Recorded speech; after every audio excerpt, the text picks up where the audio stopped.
Am spus unor medici cu care discutam despre anestezia pe care o fac la operații. Anestezia celui viclean are consecințe neplăcute asupra omului, în timp ce aceea pe care o faceți dumneavoastră ajută. Anestezia diavolului este o travă pe care o aruncă șarpele peste păsări sau peste iepurași ca să-i paralizeze și să-i înghită fără a se putea împotrivi. Diavolul, atunci când vrea să lupte un om, trimite mai întâi un drăcușor anestezist, ca să-l facă pe om nesimțit, după care merge el însuși și îl cioplește, adică face din el orice vrea. Dar înainte merge anestezistul. Ne face injecție cu nesimțire și astfel uităm de grija mântuirii. Iată, noi, monahii, am făgăduit să facem răbdare atunci când vom fi ocărâți, batjocoriți, dar în cele din urmă, de multe ori ispita ne zăpăcește și facem cele potrivnice celor făgăduite.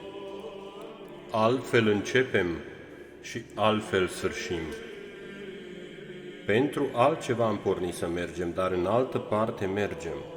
Nu luăm aminte.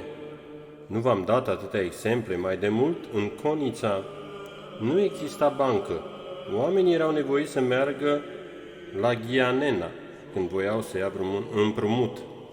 Așadar porneau câțiva din satele din împrejurim și mergeau 72 de kilometri pe jos să ia împrumut, ca să cumpere de pildă un cal. Atunci, dacă cineva avea un cal, își putea întreține familia. Făcea pereche cu calul altcuiva și ara. Odată unul a pornit să meargă la Ghianena, să ia împrumut, ca să-și cumpere un cal, să-și are ogorul, să nu se chinuiască săpând cu hârlețul. S-a dus așadar la bancă, de unde a luat împrumutul, după care a trecut și pe la magazinele evreiești și căsca gura. L-a văzut un evreu și l-a tras înăuntru. Vino înăuntru, omule, am lucruri bune. Acela a intrat înăuntru, iar evreul a început să coboare topurile de stofă din rafturi, le lua, le scutura. Ia-o, îi spune, este bună, iar pentru copiii tăi ți-o voi da mai ieftin. Pleca de la unul, mergea mai departe și căsca gura la altul. Hai înăuntru, omule, îi spunea evreul, o să ți-o dau mai ieftină. Și cobora acela stofele, le deschidea, le întindea. În cele din urmă s-a zăpăcit sărmanul. Avea și puțină mărime de suflet și își spunea, acum când a coborât valurile de stofă și le-a întins, și mai ales că pentru copii este mai ieftin, a dat banii pe care îi luase de la bancă și a cumpărat un val de stofă, dar care era stricată. Dar ce să facă cu un val întreg de stofă? Niciun bogat nu ar fi luat un val de stofă, ci numai atât cât îi trebuia. În cele din urmă s-a întors acasă cu un val de stofă putredă. Unde este calul? L-au întrebat. Am adus stofă pentru copii, le spune. Dar ce să facă cu atâta stofă?